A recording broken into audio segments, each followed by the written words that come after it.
Summer School in Paris webinar. This is the first of a series of 2 webinars. The second one is tomorrow at 6:30 p.m. Paris time. So we're going to very briefly tell you a little bit about our program that is going to be taking place from July 7 to July 25, 2025 in Paris in our engineering school, where I am the Director of International Development. So yes, brief introduction, I'm Paul Badou. I'm the Director of International Development here, in charge of the program. And so I will be presenting to you what we have in store for you if you decide to come to Paris to study robotics for 3 weeks. Just a quick note on the first slide here. If you see my mouse, what you see here is actually Montmartre. That's the Sacré-Cœur, the church that is really famous in Paris. And this is a photo of the lab where you'll be working if you join the program. A brief introduction on ESME. ESME is an engineering school, and we have a motto that says that we are the school where future engineers learn to shape the world. At the bottom right corner, you can see a Welcome to France logo. That means that we've been accredited to welcome international students, and that we have processes that ensure that you'll be taken care of in the greatest fashion. Still on the school, we just know that we've been around for quite some time. We were founded in 1905. We have just under 3,000 students and a very good faculty plus staff to student ratio. We have about 30 nationalities. That includes staff and students, and we are 17,000 alumni strong. This is where the campus is located. For those who are a little bit familiar with Paris geography, this is the Luxembourg Garden. That's just about 200 meters from the school. This building is right here. It's really central. You have lots of very famous buildings and museums just a few blocks away. And this is another shot of the campus. So the white building here that you see, that's actually with the rooftop. That's where you'll be working. Well, not on the rooftop technically, but the lab is right across. So you see that, again, it's very central. You have La Défense just in the back, Invalides, and then the Eiffel Tower. I will actually be giving the floor to your instructors, to your teaching staff, so they tell you a little bit more about the workshops and the activities you'll be doing when it comes to robotics. Okay. Oops. So hi everyone, my name is Vincent Roger. Hi, I'm Vladimir Herman. And we'll be your teaching staff for the summer school. So basically what you'll be doing, to summarize, if we can move on to the next slide. The finality of what you'll be working on is a robot which you'll be able to take home with you. So you'll be experimenting with a variety of components and techniques, and then you'll be designing, building, and going through a variety of challenges with this custom robot that you'll have worked on. So the general approach that we have as teachers for ESME is very practical. So we try to focus mainly on hands-on learning as a way to anchor any theoretical subjects that are learned in other disciplines. And we also try to make sure that students are able to inject anything they're passionate about by giving them creative freedom, and make sure that we provide them also with fun challenges to make sure that they're able to go as far as possible, able and motivated to go as far as possible. And the result of this three-pronged approach, let's call it, is that you're able to learn real-world engineering skills like design, like iterative prototyping, choosing components, materials engineering, but it'll be through a creative project. And in your particular case, you'll be experimenting with all of these ingredients and learning these real-world engineering skills through a creative robotics project.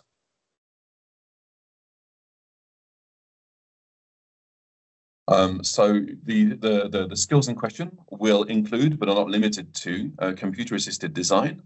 We'll be working mostly in a fab lab, and you'll have access to digital fabrication tools such as 3D printers and a laser cutter. We'll be working a lot with Arduino microcontrollers, which will allow us to both control, power, and play around with the robotics elements of the robots. We're going to be doing a lot of rapid prototyping, so using cardboard, using laser cutting. All of these tools allow us to have ideas and make them quickly and test them quickly, and then move on to other ideas. The quality of your final project will often depend on the quantity of prototypes that you've made and the risks that you've taken. And the general skill that you'll be boosting is a creative approach to engineering and robotics in particular. So a few examples of what your final project could look like. If we think of final projects as basically being recipes that combine a variety of ingredients, let's say that at some point you're going to be experimenting with remote controls and remote controlled motors, and you might decide that your final project actually doesn't require any code, so that it doesn't involve any Arduino, but each of these motors is controlled by a remote, and you're moving a 3D printed articulated alien arm. So maybe it works kind of like a movie props. It's something you can control very finely. It doesn't really work with sensors, but you've gone more for the artistic or movie prop approach. Another project that you could another project example, sorry, that you could work on. Let's say you like the laser cut mobile toys that some companies produce. For example, a laser cut hexapod, and maybe you want to combine that with the first person view. So you're going to put a camera on there, and you're going to wear virtual reality goggles, maybe modified, and your challenge is you want to be able to control it with a mix of sensors and direct control through an American Ninja Warrior style obstacle course. That could be your project, and the obstacle course setup could be your final challenge, for example. Another example, again with the first person view, it's something that you could fit into a very small laser cut toy car.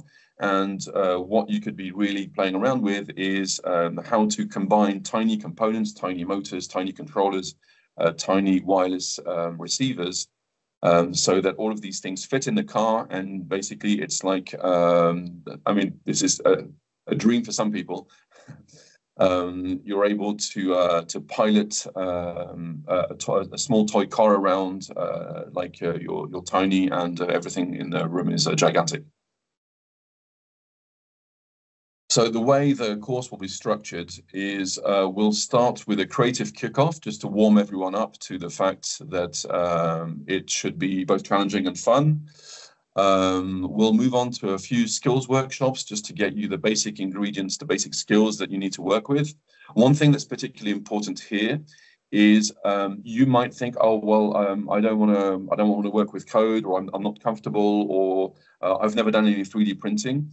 Or on the opposite end of the spectrum, you might be thinking, I've already done all of this. What am I going to be learning? So we're very intent on adapting to what our students already have as a skill set and what they would like to learn. We should be in fact, it's not we should be, we will be in a small enough, we'll have a small enough number of students that we can really adapt to every single existing skill set. And I would say that the main thing to focus on is, are you motivated to learn things and to take risks and to experiment? If so, then your current technical level doesn't really matter. will be able to both give you the skills that you need and push you where you want to go, and hopefully even further, encourage you to go further. After these skills workshops, we'll be working on a few micro prototyping sessions, so maybe experimenting with some specific aspects of robotics. And from these micro prototyping workshops, we'll be able to move on to our first creative robotics challenge. All of these things, we already have some set ideas of how these things will go, but we're also prepared. In fact, not just prepared, but the intention is that student input will also inform some aspects of the actual challenges, and we're also open to student requests for specific skills that we might be able to give them, which are not part of the plan. So it should be adapted to your needs and your desires, within reason, of course, so that it really feels like something that's not just flexible, but actually customized to what you specifically want to do. Once we've done this first creative robotics challenge, hopefully you'll be equipped to choose your project direction. So as I gave you a few project examples, you might decide that you want to really focus on FPV. You might decide that you really want to focus on the fabrication aspect of the robotics and keep the motorization simple. You might decide to go for a fully analog robot with no motorization, and basically the programming is done fully mechanically.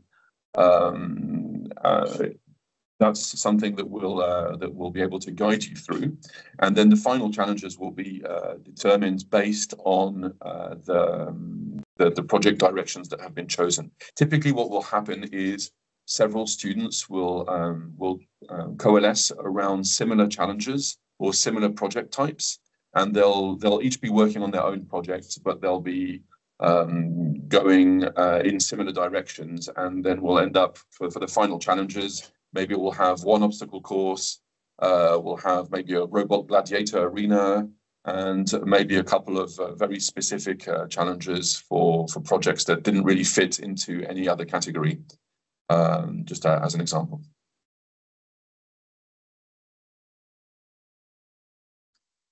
Thank you, Vincent. Thank you, Vlad. Well, again, if you have any questions, there's a Q&A chat box in the live session that we're holding right now. So if you feel you have a question, you can obviously ask them, and we'll be happy to answer any questions you may have. These are photos that were taken 2 years ago. We didn't have a summer school session last year because we had the Olympic Games in Paris, and it was impossible to host a summer school during that time. But we've been doing this type of program for about 6 or 7 years now. So we know what we are doing. One thing that's always pleasant for students that come from pretty much anywhere around the world is to visit Paris. We're very lucky to be in one of the most famous cities in the world. Famous because it has, as I said in the introduction, many different buildings that are super famous, plus museums, etc. And so we actually are very proactive about this, and we take you on tours, museums. We even take you to a theater play, which is about becoming a Parisian in an hour. Obviously, I don't know if that's any wish that you have, but know that you will actually be enjoying yourself with the set activities that we have prepared for you. Yes, one thing that we also have for you guys is survival French. So obviously Paris is a very cosmopolitan city. Many people actually speak English here, but it's always nice to have a couple of pointers when it comes to the language. We have a buddy system in place, and that really helps you also navigate some of the French conundrums that you might be facing. But aside from that, it's also a way to anchor your presence here and to really immerse yourself in the city.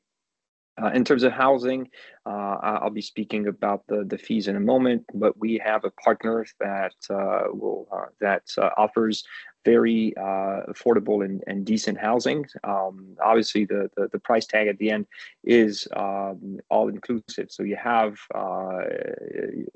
housing included in the package. But we do offer and make sure that we offer housing that's decent, and that's safe. In terms of the team, you have a very dedicated team that will be taking care of you. Aside from Vincent and Vlad, you also have the international team, and will be very much present on campus every day, making sure that you're okay, making sure that practicalities are taken care of, etc. So this is about I'm about to wrap up the presentation. In terms of program fees, you're looking at 3,200 euros, and that includes tuition, accommodation, the French survival French language classes, all of the robot equipment, the activities both cultural and scientific, breakfast and lunch on weekdays, and a public transport pass. So this is pretty much all inclusive. Dinner is something that we cannot provide you with, but there are plenty of cheap or expensive options depending on what your tastes are like. If you are a student at a partner university, we have 100 partner universities. There is a special discount of 500 euros, and so it actually brings down the price to 2,700 euros for the 3 weeks. And that's about it. So I want to thank you for your time. And if you have any questions, again, you can ask them in the chat, and we'll be happy to answer them.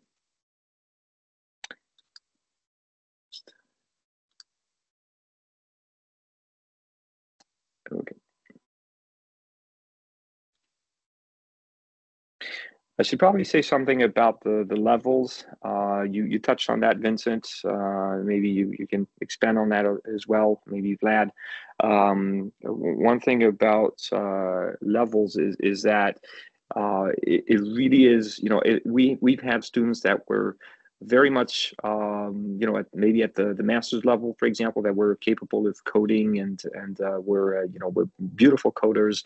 And we had students that were beginners, and they both types of students actually had a great time, because again, it's really about the motivation and the approach to creative engineering. I don't know if there's anything you'd like to add about this, Vince or Vlad. Yeah. No, that's it. I can jump in on well. that. I have three specifically. Sorry, Go ahead, Vladimir, Vlad. you were about to say something.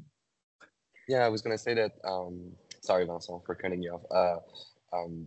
The main thing that we try to focus on is learning creative problem solving, which is a skill set that's useful for any engineering student or anyone who's interested in engineering. But that's a skill that you could use for the rest of your life, whatever endeavor you decide to pursue during your life. And so, creative problem solving for us is literally finding your problem to solve and then finding the best way to be creative about prototyping, going around, looking at the project or the problem we have from any different direction that you can think of. And so that applies, as Paul and Vincent have said before, that applies to if you come in and you've already played with robotics, you've already played with electronics, you've already been coding, or you're very interested in those subjects, that still applies because it will match your level, right?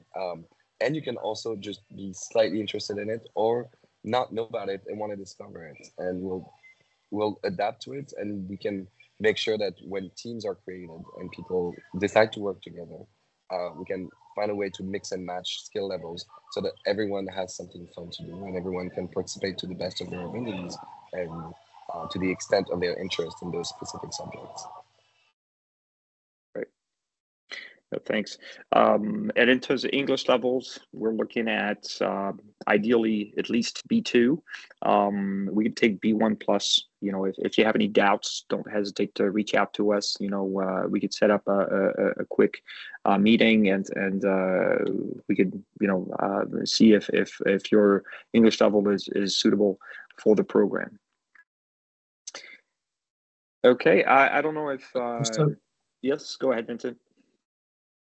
So just to build on what Vladimir was saying, so one specific case I wanted to mention is someone who had already experienced robotics and cybernetics from a more theoretical standpoint and had kind of been disgusted by it and was really reconciled with the subject thanks to the approach, the way more holistic and creative and human approach that we had through the summer school. And we've also had cases of people with a master's degree in engineering, but who'd never really done anything practical and were delighted to finally be able to make things with their hands. And also the case of someone much younger, but with actually much more experience, who was basically a first-year student, but had been making that kind of thing since they were maybe 10 or 12, I can't remember. So that there really is a variety of profiles that will be interested in the summer school. And as Vladimir was saying, we really will match you in terms of both things that you can learn and directions you can go and be challenged.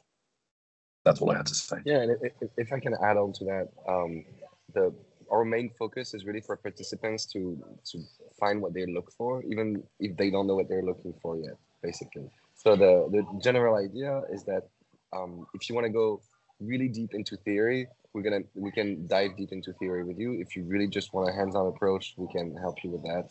And I think we haven't touched yet on the different outcomes. Vincent presented a bunch of different project ideas, but usually when people think about robots today, we see the news, we see that there's a lot of robots coming in the industry. Maybe there's like humanoid robots coming in. That's very exciting. It's something that, I mean, it's very exciting to look at, but it's something that I think in order to understand the world that's coming to us, it's very important to understand how these things are built, how they work, and how maybe you can participate in that future.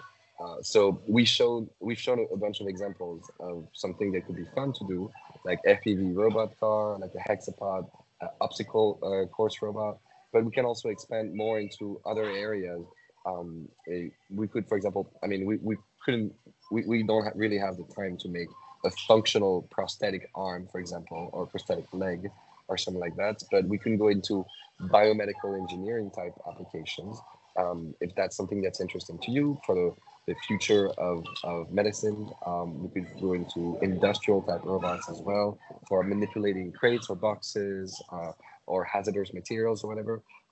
It's something that I think is going to be a main focus for the next few decades. And if you want to get a job in engineering later, at least understanding how this works and having a general idea of the way robotic systems work can be a great add-on to your CV or your portfolio when you're looking for a job later.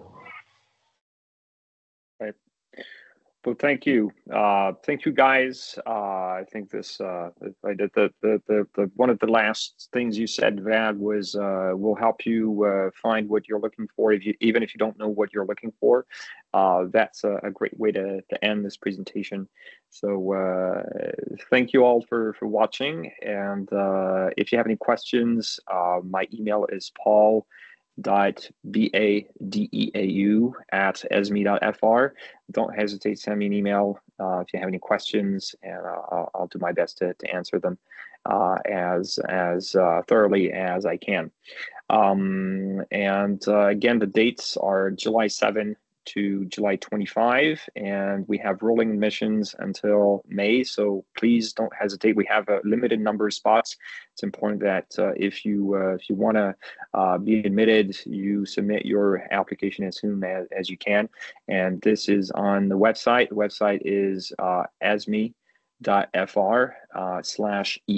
esme.fr/en. Thank you very much. Have a great afternoon, evening, morning, depending on where you're located in the world. Bye-bye. Thank you all. Bye.